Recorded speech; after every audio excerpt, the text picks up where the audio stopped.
How you doing, everybody? I'm Sean McCleary, and welcome back to another episode. And actually, this is a new series. Today, I'm going to be discussing one of the greatest race car drivers of all time, and that is Dale Earnhardt. We're going to talk about his history, talk about his stats, talk about his wins, and talk about the end of his career of how he died in the Daytona 500 in 2001. So, let's get started.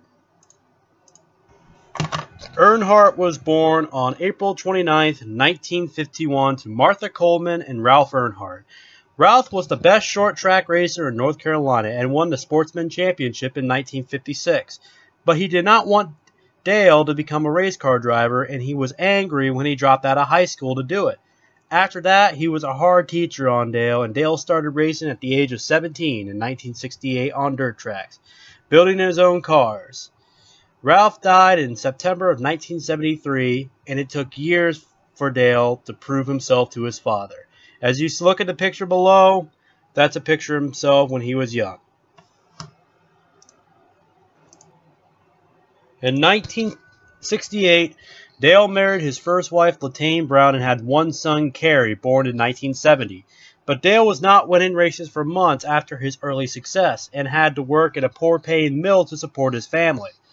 They divorced in 1970, and Latane's new husband adopted Kerry.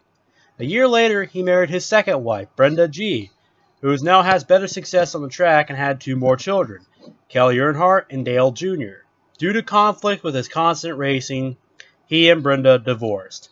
Dale had a new friend, Neil Bonnet, to stay on his side. Earnhardt made his Winston Cup debut in the 1975 World 600, driving the number 8 10,000 speed equipped car, finishing 22nd, earning $2,425. He made his second start exactly a year later in the number 30, but had an engine failure and finished 31st. He made another start at Atlanta, finishing 19th. He made one more start in 1977, but had a rear end failure, and made 5 starts in 1978, the best of finishing 4th at Atlanta and 7th at Daytona. Earnhardt finally got a full-time ride at Roy Orstellin's Racing, driving the number 2 unsponsored Chevrolet. He got his first win at Bristol, having 11 top 5s and 17 top 10s, and finishing 7th in the standings, winning Rookie of the Year. In 1980, he got sponsored by Mike Curb, and had a breakout year, won at 5 different tracks, and earned 19 top 5s, 24 top 10s, in his first championship, earning over $670,000. On the left, that is his 1979 car. On the right is his 1980 car. After winning the championship in 1980, he had a very bad slump with being winless in 1981 with 9 top 5s, 17 top 10s, Roy Orstallin leaving, 10 DNFs, joining temporal teams, mainly Richard Childress. But the good, he got a better sponsor with Wrangler, which would stick with him until 87. 1982, he joined Bud Moore, driving the number 15 car. And his only win came at Darlington, but had a whopping 18 DNFs and only 12 top 10s. 1983, he was more consistent and got 2 wins, but had 13 DNFs, but had 14 top 10s. Also during this time, he married his third wife, Teresa Houston, and remained married until his death. In 84, Dale returned to RCR, this time for good, driving the number 3 Wrangler Chevrolet. He won 2 races, 12 top 5s, 22 top 10s, and finished 4th in the standings. In 85, he won 4 races, 10 top 5s, 16 top 10s, and finished 8th in the standings. 1986, he won 5 races, 16 top 5s, 23 top 10s, and won his second championship. 87, he was Earnhardt's best year, winning 11 races, including 4 in a row, 21 top 5s, 24 top 10s, and he was on his way to his 3rd title. In 1988, Earnhardt got his known black GM Goodwrench car, first win in Atlanta, and won 2 more races, 13 top 5s, 19 top 10s, and finished 3rd in the standings. 1989, he won 5 races, 14 top 5s, 19 top 10s, finished second in points to Rusty Wallace. 1990, Dale won 9 races, 18 top 5s, 23 top 10s, narrowly beating Mark Martin for his 4th title.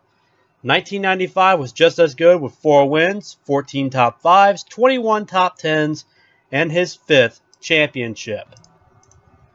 Earnhardt struggled in 1992 with 1 win, 6 top 5s, 15 top 10s, finishing outside the top 10 in points for the first time since 1982 and finishing 12th in the final standings. 1993 was much better with 6 wins, 17 top 5s, 21 top 10s, and his 6th championship.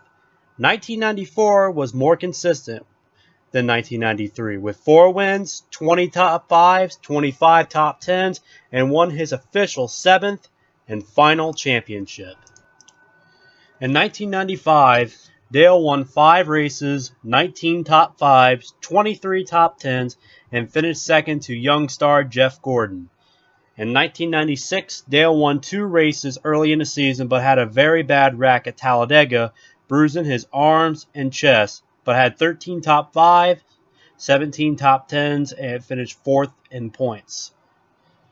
1997, Dale was winless for the first time since 1981, but had another bad wreck at Daytona, but had 7 top 5s, 16 top 10s, and finished 5th in points. In 1998, Dale finally won the Daytona 500 after bad luck in the previous 19 attempts. But this was his only win of the season with only 5 top 5s, 13 top 10s. However, he did finish 8th in points. 1999, Dale said he was not going to retire anytime soon and swept Talladega and won Bristol, though controversial for wrecking Terry Labonte. He had 7 top 5s, 21 top 10s. And then in 2000, his son Dale Jr. went to Cup full time.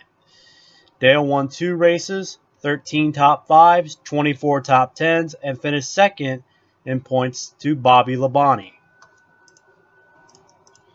After a successful year in 2000, people were expecting Dale to become a huge championship contender in 2001.